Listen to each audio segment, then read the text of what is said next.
Sɔgɔmada fɛ foli an b'o di lamɛnbaga bɛɛ lajɛlen ma nin wagati na kɛrɛnkɛrɛnnen la aw fɛn fɛn sɔgɔlen don radio fréquence la 93 murumuru 8 kɛnyɛrɛ radio sabanan min ni ale sigira Mali kɔnɔ anw filɛ nin Wɔlɔfɔbugu bolibana sugu la radio fréquence 3 bi alamisadonya in na a soba kɔnɔ yan ka kɛɲɛ ni septembre kalo tile 2 ye san 2021 an bɛ bɛɛ bisimila an ka kunnafoni bunakun sanfɛ bamananw ko ten ko dugubila ka fisa ni ladala wuli ye diɲɛ don o don sɔgɔma o sɔgɔma nɛgɛ kaɲɛ 7 ka bila nɛgɛ kaɲɛ 8 na kunnafoni k'a di aw ma aw balimakɛw fɛ Isufa Kone ka fara Keriba Samake kan Awe Traore nɛgɛ karafejuru o b'ale bolo sanga ani wagati komi nasa n'an ye bi kɛnɛ sɔrɔ an bɛ Masa Ramani fo ka barikada ka foli ko di aw fana ma sanga ni wagati k'aw ka baara bila ka aw sɔgɔ radio fréquence 3 la kɛnyɛrɛ radio sabanan bi laseli o bɛna kɛ Keriba Samake ale fɛ Isufa Kone ale ma se ka yana sɔrɔ bi ka sababu kɛ halisa a bɛ fari jagabɔ la nɔgɔya kɔni bɛ ka don ko la kunu n tilalen kunnafoni dila yan n ye n senfa ka taa u ka denbaya la n taara n ɲɛ da Isufa kan ko ka foli lase bɛɛ ma nin wagati in na ko maaw kɔni bɛ ka wele cogo min na u bɛ ka wele ten ka dugawu k'a ye min ye nɔgɔya ye ko o bɛ ka kɛ fɛnɛ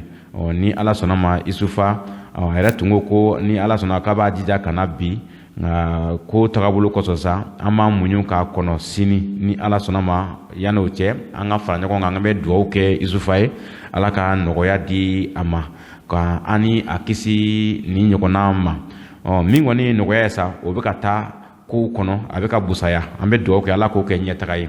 Awe Traore nɛgɛ karafejuru o b'ale de bolo nin wagati na kuma gɛlɛman ni Keriba Samake fiɲɛ bɔ an senkɔrɔ an ka taa ka na Awe kunnafoni di gafe min b'an bolo yan'an bɛ don o kɔnɔ sa an ka maa welelen o kan ka kɛ maa 2 ye bi Mamadu Kida ale ni Umaru Kulubali Ose yanni olu bɛ don kuma kɔnɔ sa kunnafoni di gafe min bɛ n bolo kɔrɔ yan gale ale bɛ wele ko indépendant ale ka bi bɔlen a kumana min ye diɲɛ selegi naani ka tɔnba min bɛ yen n'u b'a wele ko ONU olu ka jɛrɛjɛ dɔ kɛra jɛrɛjɛ min ni ale ɲɛsinnen don lakana ma ni u bɛ wele nanzarakan na ko le conseil de sécurité de l'ONU u y'u ka jɛrɛjɛ in kɛ dɔgɔkun daminɛ in na u sɛbɛkɔrɔ kumana kum kɔnɔ la sa kuma ninnu a fanba bɛɛ kɛra Mali kan koyi Mali yɛrɛ ale tagabolo o kan lajɛ in kɔnɔ la sa a kɛra dɔgɔkun in daminɛ la u y'a yira k'a fɔ ko olu kɔni kɛlen don ka fɛɛrɛ minnu ta Mali ko la min ye Mali a lakanani ye min ye Mali ale yɛrɛ a tagabolo ye tiɲɛni minnu kɛra Mali kɔnɔ ani tiɲɛnikɛla minnu bɛ Mali kɔnɔ ani tiɲɛnikɛla minnu ni olu fɛnɛ n'u kɛlen don ko olu kɔn ni sariya kɛlen don ko olu nɔ minɛ a ye fɔ ka taa se an ka transition a ɲɛmaaw ma k'a daminɛ président kunda ka na vice président kunda fɔ ka taa se min ye camancɛ fanga yɛrɛ a dan bɛnkan kɛra min kan fɔ ka na se o ma o ni maaw u ka lakana lajɛ in kɔnɔna la u sɛbɛkɔrɔ kumana ninnu kan kosɛbɛ koyi o ni waleya in ninnu bɛɛ lajɛlen kɛra utukalo tɛmɛnen tile 30 o y'a yira k'a fɔ ko min kɔni ye maaw ye maa minnu ni ani baarakɛ yɔrɔ minnu n'olu bɛ Mali kɔnɔ ni olu nɔ minɛlen don ONU fɛ ko olu ma o nɔ bila halisa ko ye o ye olu ka ko tagabolo ye wa k'u bɛ ji da a sɛnɛ kan sanga ani wagati ka sababu kɛ Maliba in kɔnɔ yan nɔ kɛwale caman kɛra minnu ma bɛn o kɛwale o bingani wale b'olu la nafolo dun bɛ olu la dɔrɔgu feere bɛ olu la maafa bɛ olu la min ye ka fɛnw fɛnɛ ka taa ni ko fɛn minnu dira fɛn dɔw dira ko ka taa olu di sira dɔw fɛ olu ma taa o siraw fɛ fura b'olu la dumuniw bɛ olu la ani dɛmɛ suguya wɛrɛw ko nin waleya camanba de kɛra Mali kɔnɔ fɔ ka taa se bɛnkan sɛbɛn min bɛ yen an fɛ yan n'u b'a wele ko accord de la paix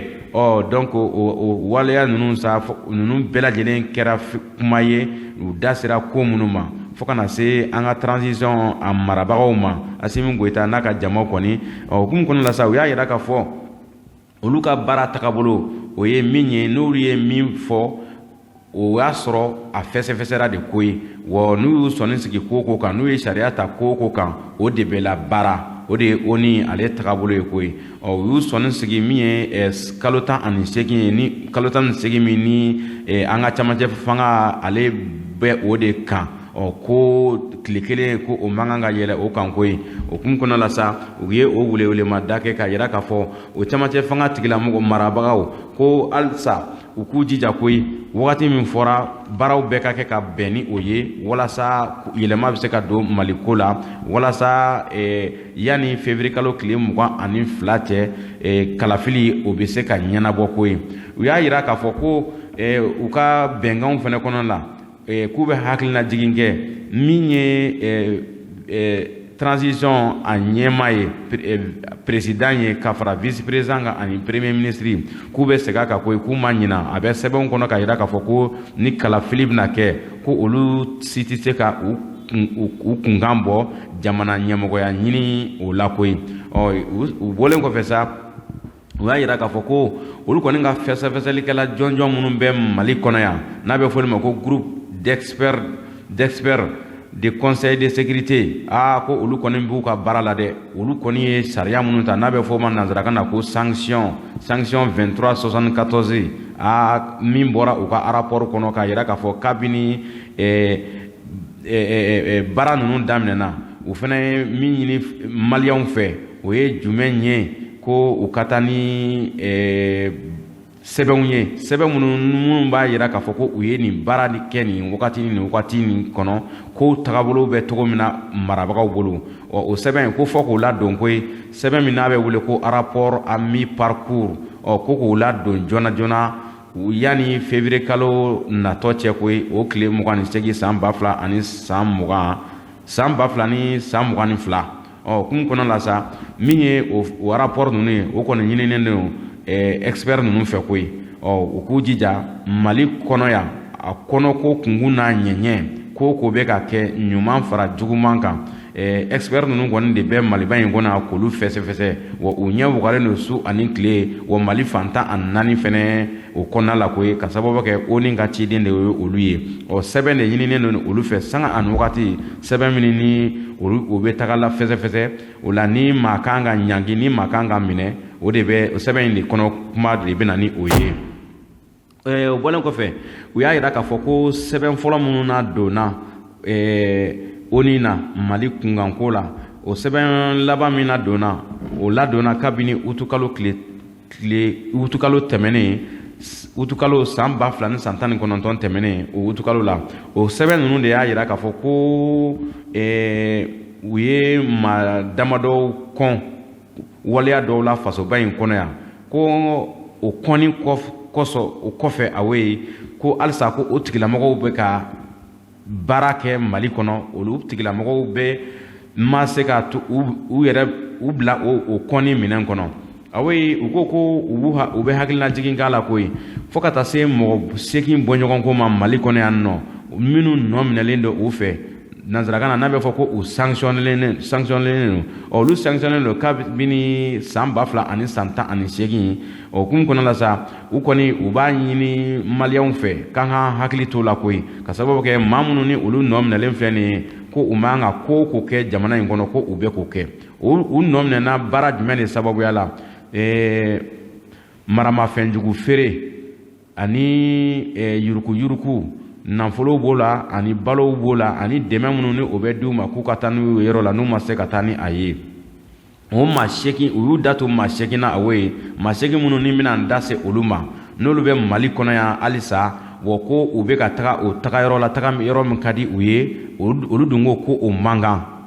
o maa 8 fɔlɔ o ye Mohamed Ousmane Ag Mohamedoun ye ale ye secrétaire général ye n'u b'a wele ko secrétaire général de la coalition du peuple pour Azawad ale bɛ Azawad maaw fɛ nka an bɛ don min na i ko bi ko o cɛ kelen in ale ye CNT tɔnden ye bi ko o man kan ale bɛ mɔgɔ nɔ minɛlen fɛ n bɛ segin a tɔgɔ kan Mohamed Ousmane Ag Mohamedoun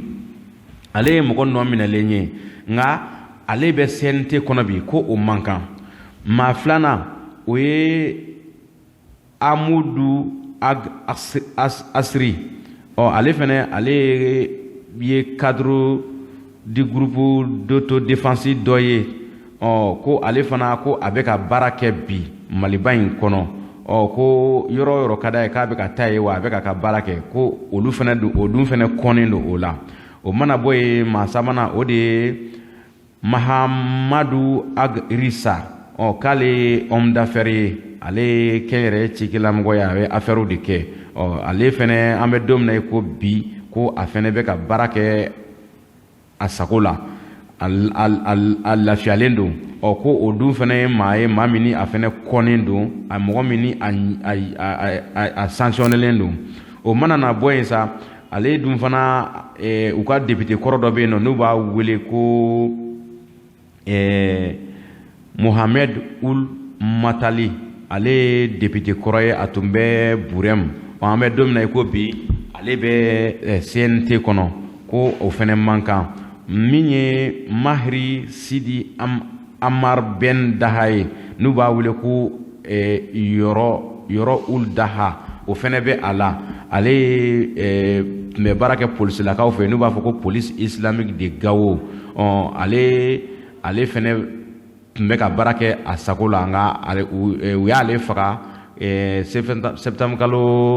février kalo tɛmɛnen tile 9 o mana bɔ yen min ye Mohamed Ben Ahmed Mahri ye n'u b'a wele ko Uruji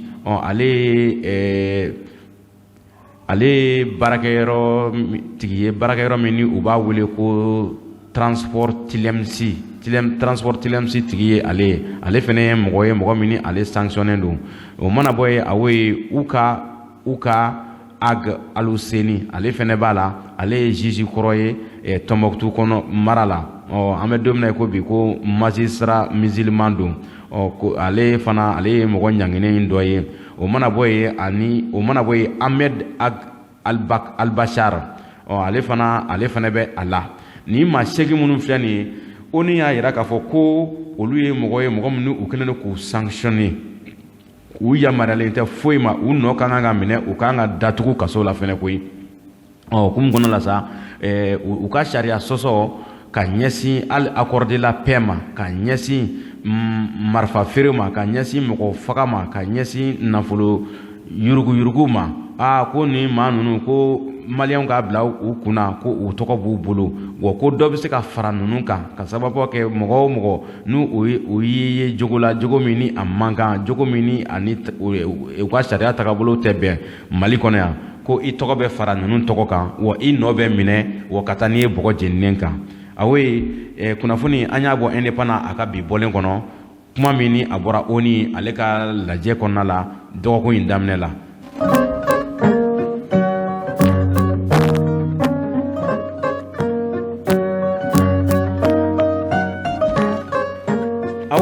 Samiya sanji a b'a ka baaraw la a kɔni a solila ka Bamakɔ ka a sɔn bi ji la yanni ji in bɛna sa a kɔni ni fiɲɛ barikama dɔ nana fiɲɛ barikama min ni a ye tiɲɛli kɛ yɔrɔ damadɔ la an bɛ se ka an da to Daravela bolibana la Daravela bolibana sira min bɛ bɔ Kandigi sira fɛ ka i kunsi monument hippopotame yɔrɔ ma min ye maliyirinisun belebele awo ye o bɔra k'o bi fiɲɛ in fɛ fajirida in na a kɛra siratigɛ ye maaw bolo bi Daravela bolibana yanni ka sigibagaw bɔ sa ka yiri in k'ale bɔ sira la o kɛra kɔlɔlɔ ye bi tɛmɛbagaw olu wajibiyara ka don kare kɔnɔ nin bɛɛ kɛra bi sɔgɔmada in na ale ka kɔlɔlɔ de fɛ awo ye o ye kɔlɔlɔ fɔlɔ ye keriba ye min ye bi sɔgɔmada joona in na fajirida in na kɔlɔlɔ filanan o ye jumɛn ye sa min ye mobilitigi dɔ de ye sa a tun bɛ bolikojuguya de la wa min y'a sɔrɔ de wa ale kɔni a bɔtɔ Kuluba yan fan fɛ bi fɛnɛ fajirida in na ani vitesse de y'i tilen an ka monument de l'indépendance ma awo ye ka taa don monument de l'indépendance la koyi hali sisan sa mobili in jɔlen bɛ yen mobili in ale ye katikati ye katikati bilenman don a bolibaga tun bɛ sunɔgɔ de la wa a y'a kɛɲɛ de wa ani vitesse min kɔni bɔra Kuluba yan fan fɛ k'i kunda bayan fan kan a nana se monument de l'indépendance de ma sa a ma se ka turu cɛ bilen a taara don monument de l'indépendance de la k'i jɔ yen a kɔni kɛra tiɲɛli ye mobili in yɛrɛ ma dɔɔni an kɔni ma se k'a dɔn kun min ye mɔbili a se a kɔni ɲɛfɛlaw kɔni tiɲɛnen don Keriba yɛrɛ wuli ka jɔ kɛ ka se a kɛnɛ kɔnɔ n y'a sɔrɔ u ɲɛ gannen don baaraw la ɲininkali ma se ka y'a kɔnɔ ani an fɛnɛ ka wagati tagabolo kosɔn n ye polisila ka kelen kɔni jɔlen ye mɔbili in kaye b'a ale bolo mɔbili in ale ye mɔbili bilenman ye mɔbili min ni a baarakɛ yɔrɔ dɔ mɔbili don a numéro ye 0447 MD 0447 MD baarakɛ yɔrɔ min mɔbili don baarakɛ yɔrɔ in tɔgɔ ye ko EKD SAR o ye kɔrɔ sa EKD Société Anonyme à Responsabilité Limitée numéro min bɛ mɔbili in na sa o de ye BC 0447 polisilakaw olu kɔni bɛ mɔbili in kɛrɛfɛ yen nɔ n'an bɔra yan an na tila ka taa lajɛ n'an sera ka ɲininkali kɛ a ko tɔ la awoyi an bɛ taa Baɲankara mara la Baɲankara mara la u ka pɔn dɔ bɛ yen pɔn min ni ale kasara sɔrɔ banbaganciw olu fɛ ko ye n'i y'a jateminɛ pɔn in n'u b'a wele ko pɔn Yawakanda pɔn Yawakanda ale ni Baɲankara cɛ bɛ kilo 10 bɔ ɲɔgɔn ko la min ye banbaganciw ye u taara dankari kɛ pɔn in na ka a tiɲɛ ko ye a tiɲɛnen sa min ye gɛlɛya ye sevarekaw ni Baɲankarakaw olu kɔni bɛ ko o sɔrɔ ko ye ka sababu kɛ n'i ye pɔn in jateminɛ a pɔn in a nafa tun ka bon kosɛbɛ maa caman tun bɛ tɛmɛ a fɛ ka yɔrɔ caman sɔrɔ n'i y'a jateminɛ Baɲankara mara la Bangasikaw ani sigida wɛrɛw olu de tɛmɛsira de tun ye nin ye ko ye pɔn in ale tiɲɛna ka sababuya kɛ min ye banbaganciw ye olu kɔni de taara ka taa waleya in k'o ta k'o ɲɛsin pɔn in ma k'a sɛbɛkɔrɔ tiɲɛ baaraw bannen kɔfɛ sa min ye Baɲankara n'a lamini o donsolakaw ye olu ye wuli ka jɔ kɛ ka taa kɛnɛ ninnu kɔnɔna la ka taa u ɲɛ da a kan nin kɔni ye tiɲɛli min ye ni ale ɲɔɲalen don fasoba in kɔnɔna la banbaganciw olu fɛ banbaganciw minnu ni olu halisa u tɛ ka se ka bugunnatigɛ dɔn ko hakililajigin bɛ kɛ fasiri fɛ ka yira k'a fɔ ko novembre kalo tile 30 tɛmɛnen fo ka taa bila décembre kalo tile 12 san 2019 u ye nin tiɲɛli ɲɔgɔnna caman kɛ fasoba in kɔnɔ kɛrɛnkɛrɛnnen la Bankas Sevare Baɲankara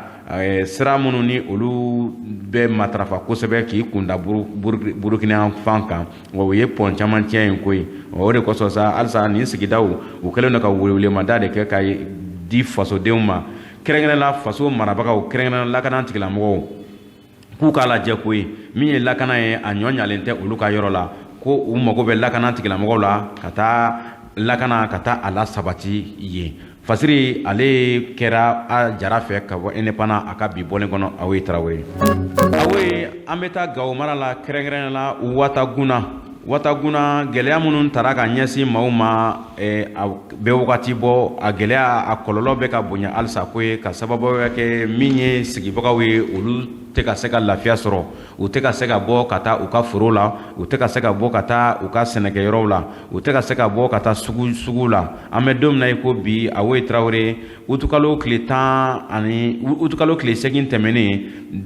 bingani wale min ɲɛsinna u ma u ka commune kɔnɔna la n'o ye commune de Watakuna ye Ansango mara la kɛrɛnkɛrɛnnen la Gawo mara la a kɛra gɛlɛya min ni a ɲɛsinna sigibagaw ma fo sigibaga caman yɛrɛ awoyi an bɛ don min na i ko bi olu bɛ ka sira ɲini ka taa sigi yɔrɔ wɛrɛ ɲini yɔrɔ wɛrɛw la koyi ka sababu kɛ gɛlɛya min bɛ ka ta ka ɲɛsin u ma ni min tɛ ka fara a kan o tɛ ka bɔ a la nin waleya in kɛlen kɔfɛ sa min ye halisa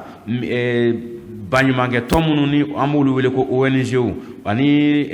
jɛrɛjɛkulu minnu ni olu kan ka dɛmɛ lase u ma o dɛmɛw tɛ ka se ka kɛ ka sababu kɛ olu yɛrɛ bɛ ka kɔlɔlɔw sɔrɔ ka sababu kɛ n'i y'a jateminɛ u ka marabolo minnu bɛ yen nɔ n'a bɛ wele ko labɛzanga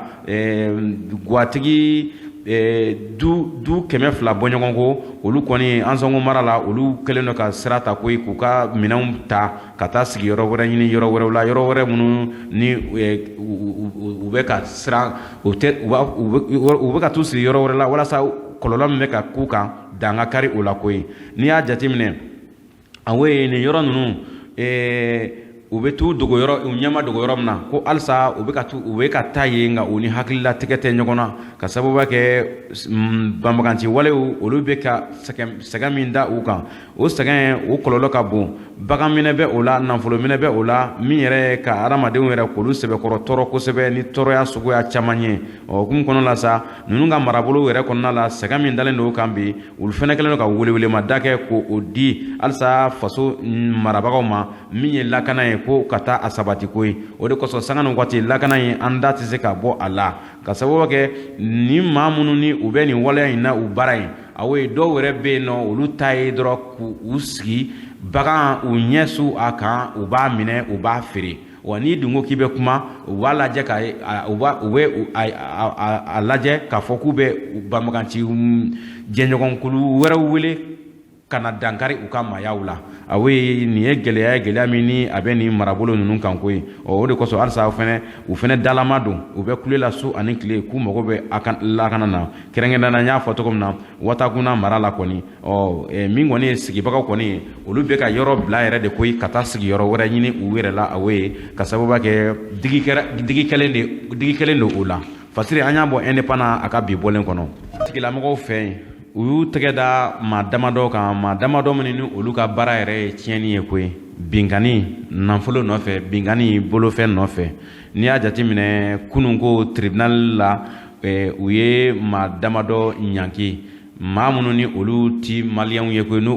olu ye nigériens ye maa 7 bɔ ɲɔgɔn ko ni maa 7 ninnu awo tɛgɛ da kɛra u kan a kɛra Maɲanbugu mara la commune 6 marabolo kɔnɔna la awo ni Nigérian maa 7 ninnu olu ka baara de ye mun ye u bɛɛ bɛ hôtel kelen na hôtel min n'u b'a wele ko hôtel Oasis ale bɛ Maɲanbugu Sɔkɔrɔji commune 6 kɔnɔna la ninnu ka baara ye mun ye u bɛ i tagatɔ o jateminɛ i taga yɔrɔw la sigida yɛrɛ la koyi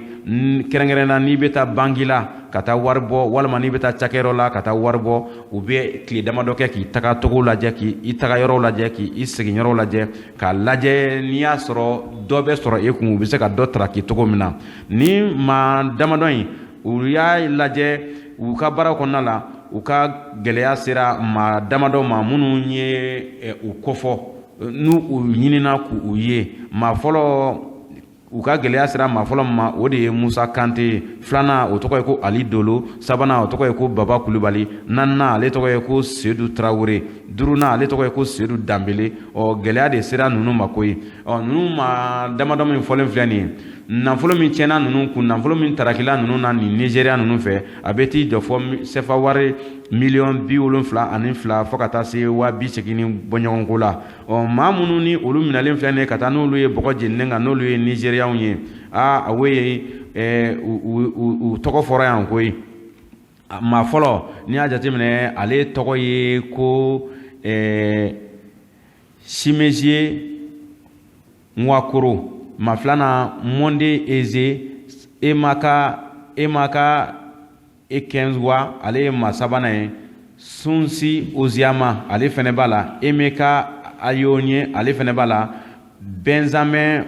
Odemena ale fɛnɛ b'a la Sandy Paul ale b'a la ninnu kɔni u welela ka to n'u ye bɔgɔ jeninen kan sɛgɛsɛgɛli o kɛra ko ye ɲininkali o busamisɛnnin ganna u la awo u y'a yira k'a fɔ ko tiɲɛ yɛrɛ la ko olu nɔ tɛ nin waleya ninnu ye nka bɛɛ n'i ka baara tagabolo don bamananw b'a fɔ ten ko to ka da kunubaga ma min ye kiiri tigɛbagaw ye ɲininkaliw nana ka na a fɛsɛfɛsɛ fo ka taa jɔ u la k'a fɔ ko nin cɛ 7 u ka baara ye nin jogojuguya in de ye ka mɔgɔw ka nafolo k'o minɛ u la an bɛ don min na i ko bi u kɔni u y'u datugu kaso la fo ka taa se san 10 bɔɲɔgɔnko ma k'u b'o kɛ kaso la u datugulen don wari min n'u ka kan k'o sara k'o ka kan ka bɛn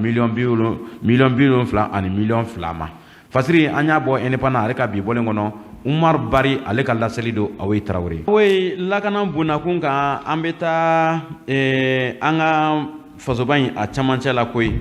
kunun ko septembre kalo tile fɔlɔ san 2000 ani san 21 kelen in kɔnɔ la nɛgɛ kanɲɛ 17 ka sanga 50 da kan min an ka marabolo dugu dɔ bɛ yen nɔ marabolo dɔ bɛ yen nɔ n'u b'a wele ko Dansa Boni mara la Boni ani Douanzan cɛ sira min n'u b'a wele nanzarakan na ko RN16